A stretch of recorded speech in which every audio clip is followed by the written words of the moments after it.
स्वागत है आप सभी लोगों का मेरे YouTube चैनल कंपटीशन शिक्षा में। इस वीडियो में हम लोग जो उत्तर प्रदेश दरोगा के 2021 में पेपर हुए थे उसके क्वेश्चन को देखने वाले हैं। आप लोगों को पता है जो 2021 में दरोगा का पेपर था वह 12 नवंबर से लेकर के शुरू हुआ था और 1 दिसंबर तक टोटल 54 शिफ्ट में पेपर कराए गए थे।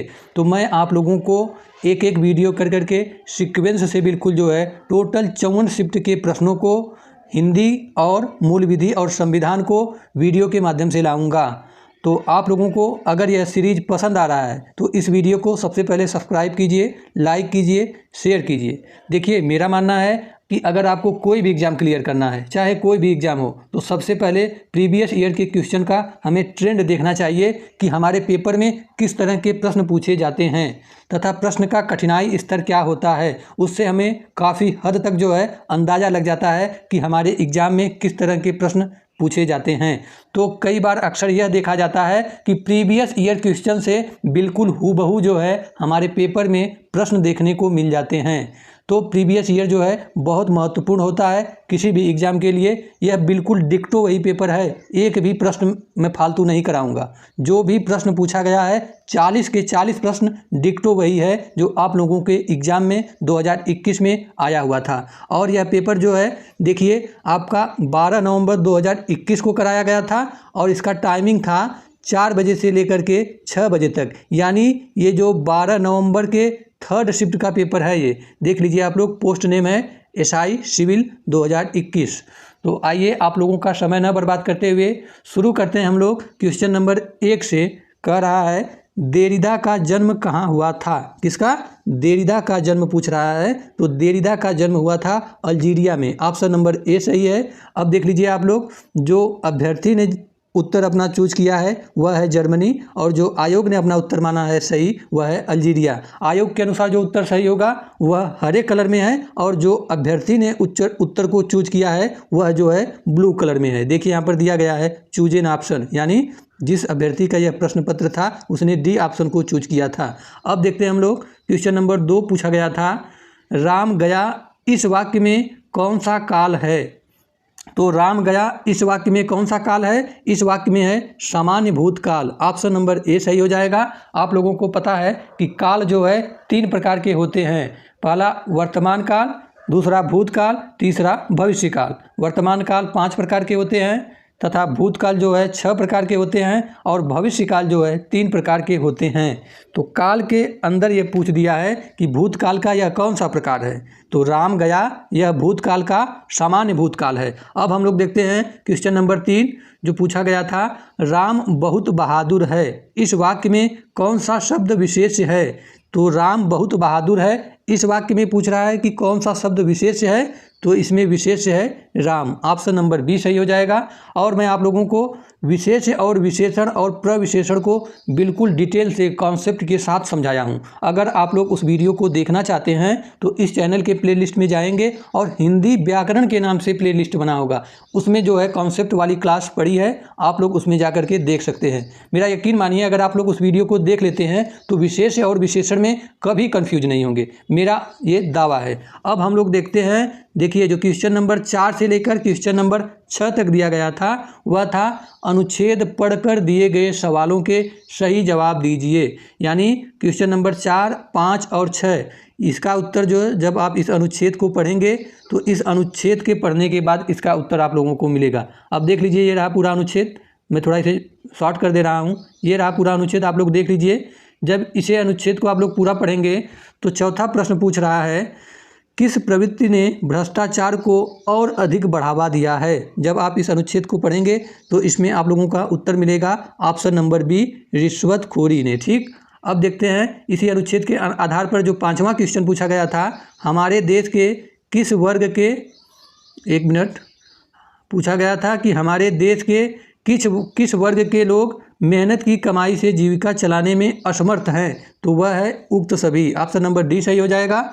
अब हम लोग देखते हैं जो क्वेश्चन नंबर 6 पूछा गया था वह था नौकरशाही निरंकुश होकर किसमें लुप्त हो गई है। तो जो नौकरशाही है वह निरंकुश होकर भ्रष्टाचार में लिप्त हो गई है। ऑप्शन नंबर सी सही हो जाएगा। अब हम लोग देखते हैं जो क्वेश्चन नंबर 7 पूछा गया था वह है जब किसी वाक्य की क्रिया के लिंग, वचन और पुरुष कर्ता के लिंग, वचन और पुरुष के अनुसार हो तब वाक्य में कौन सा वाच्य होता है?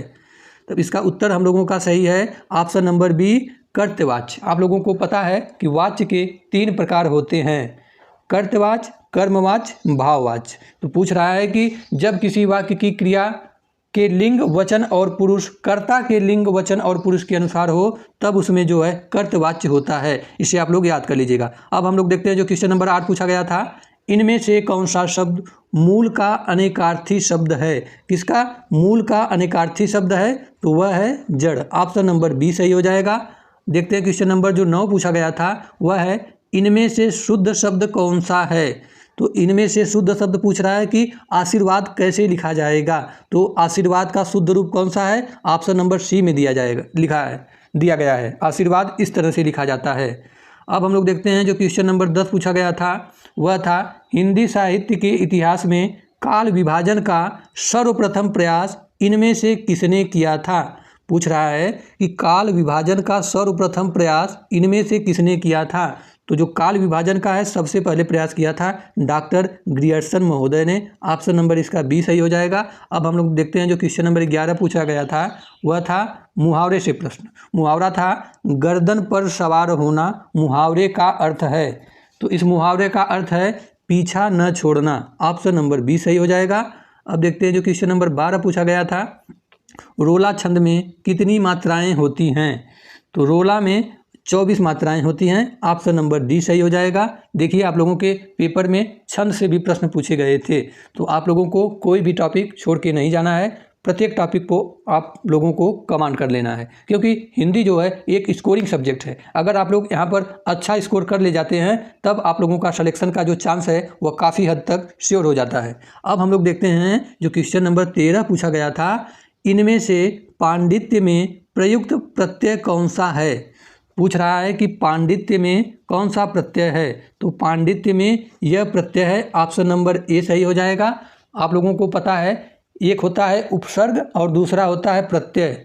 उपसर्ग जो होता है वह किसी भी शब्द में आगे लगा रहता है तथा प्रत्यय जो है किसी भी शब्द के अंत में लगा रहता है। यह रहा उपसर्ग और प्रत्यय का कॉन्सेप्ट, इसे आप लोग ध्यान में रखिएगा। अगर आप लोग उपसर्ग और प्रत्यय को बिल्कुल डिटेल से पढ़ना चाहते हैं तो आप लोग कमेंट में कर दीजिएगा, ठीक। अब देखते हैं हम लोग क्वेश्चन नंबर जो 14 पूछा गया था वह था, विद्यापति द्वारा रचित कितने ग्रंथ अवहट्ट में हैं?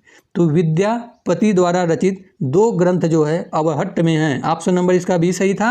अब हम लोग देखते हैं जो क्वेश्चन नंबर 15 पूछा गया था, इनमें से निजवाचक सर्वनाम का प्रयोग किस वाक्य में हुआ है? तो निजवाचक सर्वनाम का प्रयोग हुआ है ऑप्शन नंबर बी में, वह है, यह समस्या मैं आप ही हल कर लूँगा। मतलब निजवाचक सर्वनाम किसे कहते हैं? जहाँ स्वयं की बात की जाए, खुद काम करने की बात की जाए, किसी तीसरे या दूसरे व्यक्ति के बारे में बात न किया जाए, वहाँ पर निजवाचक सर्वनाम होता है। तो इसका उत्तर सही हो जाएगा ऑप्शन नंबर बी। अब देखते हैं हम लोग जो क्वेश्चन नंबर 16 पूछा गया था, व्युत्पत्ति के विचार से शब्दों के कितने भेद होते हैं? तो व्युत्पत्ति के विचार से शब्दों के 3 प्रकार होते हैं। ऑप्शन नंबर डी सही हो जाएगा। अब देखते हैं जो क्वेश्चन नंबर 17 पूछा था वह है, क्रिया के संदर्भ में इनमें से कौन सा कथन सत्य है? तो ऑप्शन ए है, ऑप्शन बी है, ऑप्शन सी है, ऑप्शन डी है। आप लोग पढ़ लीजिएगा। इसमें जो क्वेश्चन नंबर 17 का उत्तर सही था ऑप्शन नंबर सी सही था। वह क्या है? वह है, जब कर्ता एक क्रिया समाप्त कर उसी क्षण दूसरी क्रिया में प्रवृत्त होता है तब पहली क्रिया पूर्वकालिक क्रिया कहलाती है। यह कथन सत्य है, बाकी ए और बी ये गलत है। अब देखते हैं हम लोग क्वेश्चन नंबर 18 जो पूछा गया था, ये जो है पंक्ति दिया गया था, इसमें पूछा था कि कौन सा रस है? पंक्ति का कौन सा पंक्ति है? यह देख गगन मुझ में लय है, यह देख पवन मुझ में लय है, मुझ में विलीन झंकार सकल, मुझ में लय है संसार सकल, अमरत्व फूलता है मुझ में, संसार झूलता है मुझ में। उपरोक्त पंक्तियों में कौन सा रस है? तो इसमें जो है कौन सा रस है? इसमें जो है अद्भुत रस है। ऑप्शन नंबर बी सही हो जाएगा। अब देखते हैं हम लोग क्वेश्चन नंबर जो 19 पूछा गया था वह था, इनमें से किस उपन्यास की पृष्ठभूमि में भारत विभाजन की त्रासदी है? तो यह उपन्यास है झूठा सच। ऑप्शन नंबर डी सही हो जाएगा। झूठा सच जो एक उपन्यास है, इसमें जो है भारत विभाजन की त्रासदी है। ऑप्शन नंबर डी सही हो जाएगा। अब हम लोग देखते हैं क्वेश्चन नंबर 20। क्वेश्चन नंबर 20 बढ़ने से पहले आप लोगों से एक छोटा सा रिक्वेस्ट है, अगर आप लोग इस चैनल को सब्सक्राइब नहीं किए हैं, लाइक नहीं किए हैं, तो तुरंत आप लोग कर लीजिए, क्योंकि मैं आप लोगों को बहुत कुछ लाने वाला हूं यूपीएससी के लिए, वो भी बिल्कुल फ्री में। हिंदी जितना आप लोग पेड बैच में लेते हैं उतना नहीं पढ़ेंगे जितना मैं आप लोगों को इस चैनल पर फ्री में पढ़ा दूंगा। यह बात आप लोग ध्यान में रखिएगा, तो एक थोड़ा सा सपोर्ट करिए आप लोग। अब हम लोग देखते हैं क्वेश्चन नंबर जो 20 पूछा गया था, इनमें से कौन सी बोली आकार बहुला है। तो आकार बहुला कौन सी है? ऑप्शन नंबर सी सही हो जाएगा, कौरवी। ठीक, देखते हैं क्वेश्चन नंबर जो 21 पूछा गया था, इनमें से किस वाक्य में क्रियार्थक संज्ञा का प्रयोग है। तो क्रियार्थक संज्ञा का किस वाक्य में प्रयोग है? वह है ऑप्शन नंबर ए, टहलना स्वास्थ्य के लिए अच्छा है। इसमें जो है ना क्रियार्थक संज्ञा का प्रयोग किया गया है। देखते हैं जो क्वेश्चन नंबर 22 पूछा गया था, वह था उपमा अलंकार के सर्वाधिक प्रयोग के लिए इनमें से कौन से कवि अधिक प्रसिद्ध हैं। इसका मतलब ये है कि कौन से कवि ऐसे हैं जिन्होंने उपमा अलंकार का सबसे ज़्यादा प्रयोग किया है। तो उस कवि का नाम था कालिदास। ऑप्शन नंबर बी सही हो जाएगा। उपमा अलंकार के सर्वाधिक प्रयोग कालिदास, इसे आप लोग याद में रखिएगा। देख लीजिए यहाँ पर अलंकार से भी प्रश्न पूछे गए हैं। अब देखते हैं हम लोग जो क्वेश्चन नंबर 23 पूछा गया था, वह था इनमें से कौन सा शब्द समास का विपरीतार्थक है। तो समास का विपरीतार्थक शब्द होता है व्यास। ऑप्शन नंबर ए सही हो जाएगा। देखिए जो मैं आप लोगों को कॉन्सेप्ट वाली क्लास कराया हूँ उसमें जो है समास भी बिल्कुल डिटेल से मैं कराया हूँ, तो उसमें मैं यह बताया था कि समास का विपरीत होता है व्यास। अगर आप लोग उस वीडियो को देख लेते हैं तो समास में आप लोग चाहे इसके पहले जितनी बार चाहे जहाँ भी पढ़े होंगे, लेकिन इस वीडियो के देखने के बाद आप लोग समास में बिल्कुल कॉन्फिडेंट हो जाएंगे कि आप लोगों को लगेगा कि समास से अगर हम लोगों को एक भी प्रश्न पूछा जाता है तो कोई प्रश्न गलत नहीं होगा। अब हम लोग देखते हैं, प्लेलिस्ट में वो वीडियो पड़ा है, आप लोग जा करके देख सकते हैं। क्वेश्चन नंबर जो 24 पूछा गया था, वह है अप्रमेय किस वाक्यांश के लिए उपयुक्त शब्द है। यानी अनेक वाक्यों के लिए एक शब्द यहाँ पर पूछा गया है। तो इसका जो ऑप्शन सही है ए सही है। जो प्रमाण से सिद्ध न हो सके उसे हम लोग कहते हैं अप्रमेय। ऑप्शन नंबर ए सही हो जाएगा। अब हम लोग देखते हैं जो क्वेश्चन नंबर 25 पूछा गया था, अरि गुलाबो झाड़ ठीक से लगा। झाड़ मतलब नहीं, अरि गुलाबो झाड़ू ठीक से लगा में कौन सा कारक है। देखिए इसमें कारक से प्रश्न आप लोगों को पूछा गया था। आप लोगों को पता है कि कारक के 8 प्रकार होते हैं, तो इनके जो चिन्ह होते हैं उससे हम लोग इसकी पहचान करते हैं। तो इसमें कौन सा कारक है? इसमें जो है संबोधन कारक है। ऑप्शन नंबर डी हो जाएगा। अब देखते हैं हम लोग जो क्वेश्चन नंबर 26 पूछा गया था, वह था इनमें से कौन सी बोली पश्चिमी हिंदी की बोली है। तो पश्चिमी हिंदी की कौन सी बोली है? कौरवी है और कन्नौजी भी है।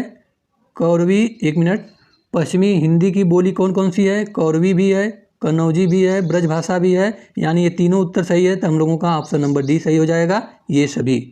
अब हम लोग देखते हैं जो क्वेश्चन नंबर 27 पूछा गया था, वह था इनमें से वारकरी संप्रदाय के प्रवर्तक कौन हैं। तो वारकरी जो संप्रदाय था उसके प्रवर्तक थे ज्ञानेश्वर। ऑप्शन नंबर बी सही हो जाएगा। अब हम लोग देखते हैं जो क्वेश्चन नंबर 28 पूछा गया था, वह था इनमें से विस्मयादिबोधक अव्यय का उदाहरण कौन सा है। तो विस्मयादिबोधक अव्यय का उदाहरण पूछा गया था, तो इसका उत्तर सही था ऑप्शन नंबर बी, धन्य धन्य। यह जो है विस्मयादिबोधक अव्यय का उदाहरण है। देखते हैं जो क्वेश्चन नंबर 29 पूछा गया था, वह था वियोग के अंतर्गत कितनी काम दशाएँ मानी गई हैं।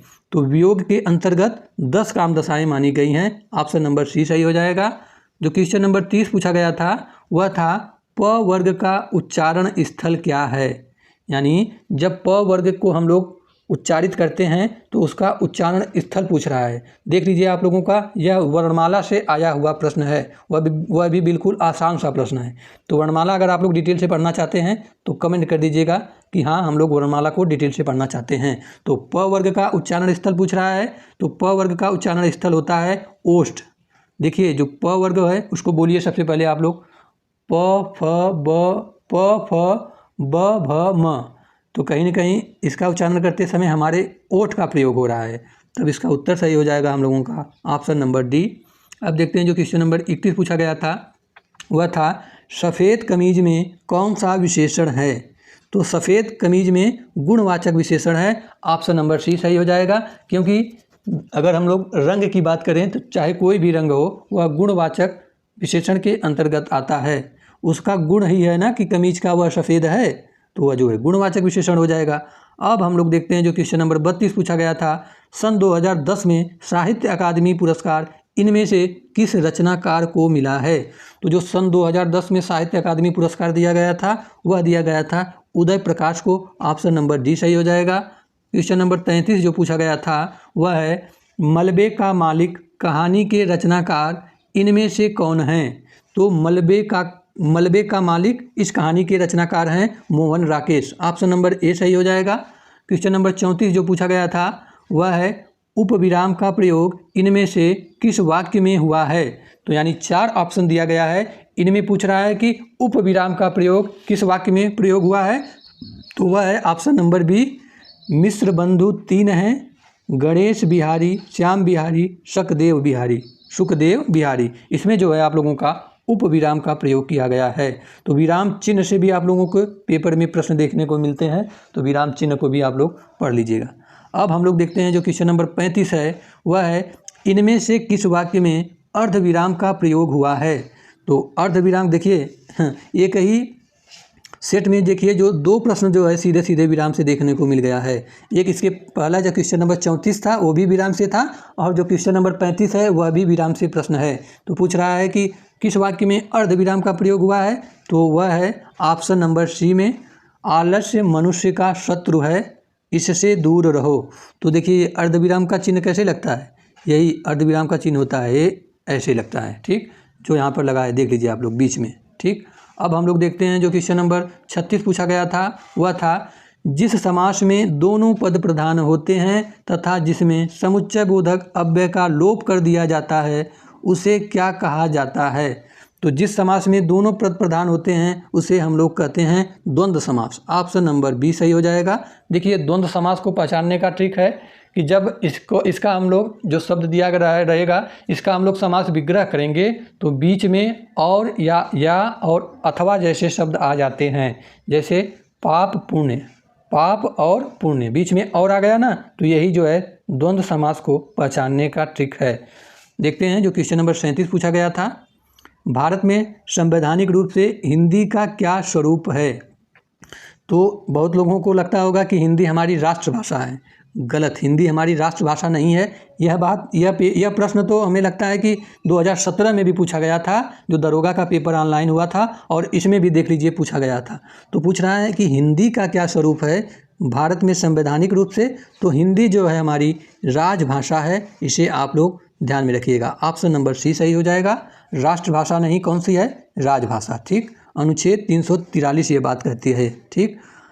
जो क्वेश्चन नंबर 38 पूछा गया था वह था इनमें से कौन सा शब्द इंद्र का पर्यायवाची नहीं है।